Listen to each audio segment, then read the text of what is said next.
Welcome student. हमारा आज का टॉपिक है रैशनैलिटी इन कंज्यूमर बिहेवियर, उपभोक्ता व्यवहार में विवेकशीलता। हम अर्थशास्त्र के नियमों का अध्ययन करते वक्त बहुत जगह पढ़ते हैं विवेकशील उपभोक्ता, विवेकशील उत्पादक। तो उपभोक्ता व्यवहार में विवेकशीलता का क्या अर्थ है, रैशनैलिटी से क्या समझते हैं, उसका अध्ययन हम इस वीडियो में करेंगे।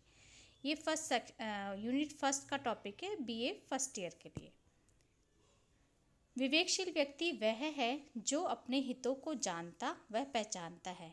वह किसी क्रिया के उस मार्ग या दिशा को चुनने का प्रयास करेगा जिससे उसे अधिक मात्रा में संतुष्टि अथवा बहुत कम मात्रा में असंतुष्टि की उम्मीद हो।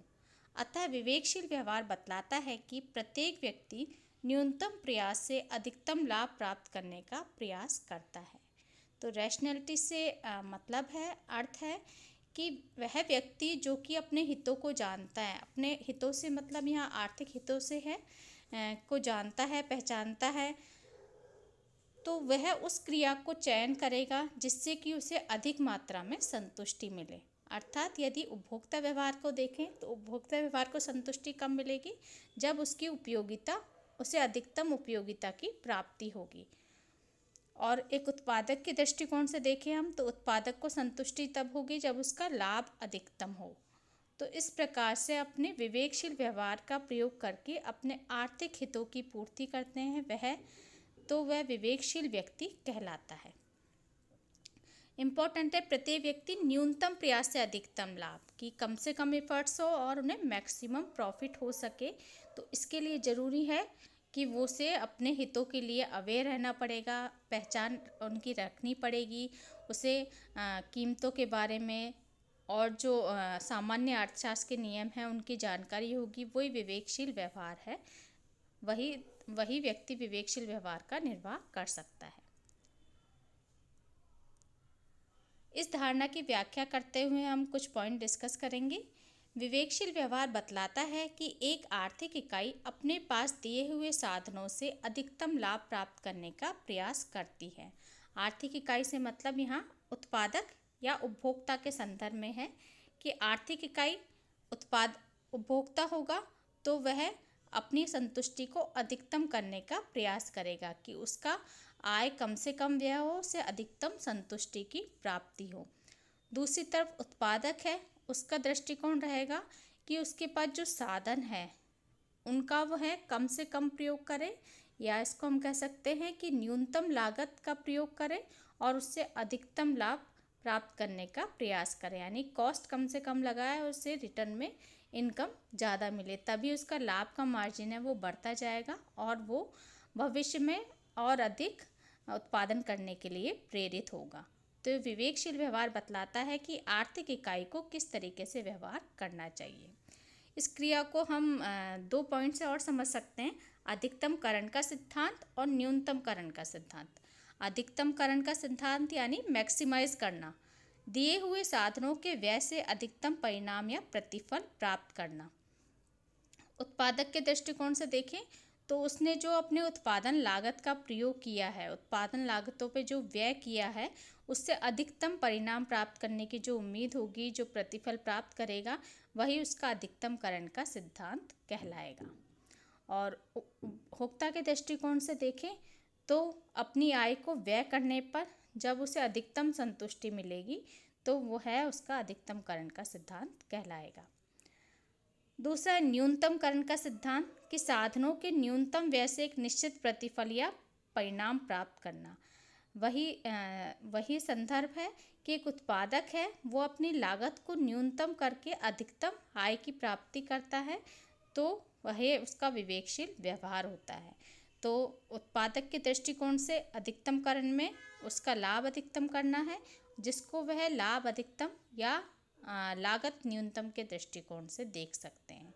तो ये विवेकशील व्यवहार है। विवेकशीलता का अर्थ यह नहीं है कि व्यक्ति आवश्यक रूप से पढ़े लिखे, शिक्षित या विद्वान हो। तो रैशनैलिटी या विवेकशील व्यवहार का अर्थ इस संदर्भ में नहीं लगाया जाए कि व्यक्ति है वो आवश्यक रूप से शिक्षित होना चाहिए, विद्वान होना चाहिए।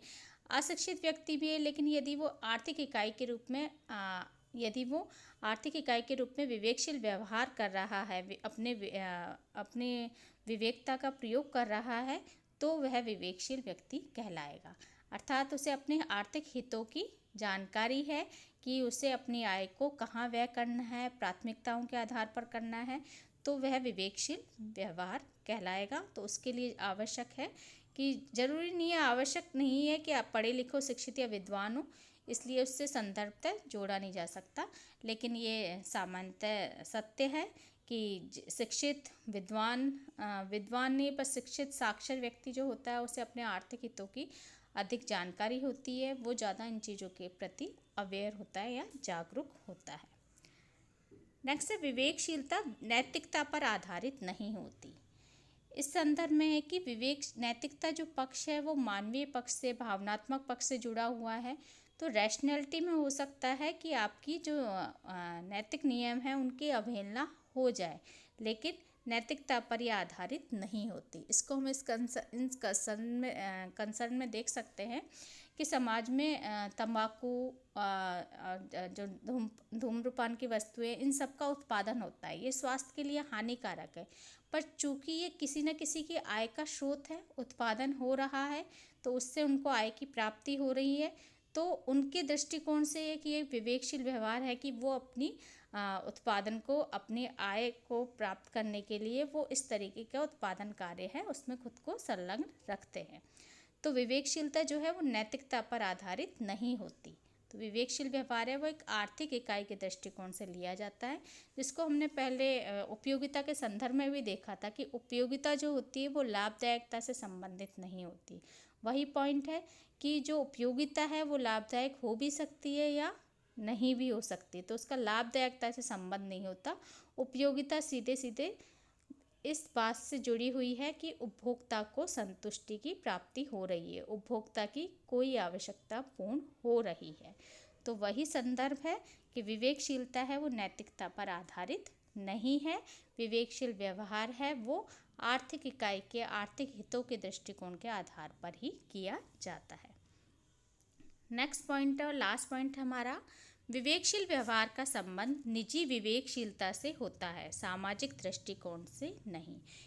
ये भी हमारा इम्पोर्टेंट पॉइंट है कि आर्थिक इकाई जब व्यवहार करती है, कि एक उत्पादक व्यवहार करता है या उपभोक्ता व्यवहार करता है, तो वो अपनी निजी विवेकशीलता के आधार पर व्यवहार करता है, सामाजिक दृष्टिकोण के आधार पर नहीं व्यवहार करता।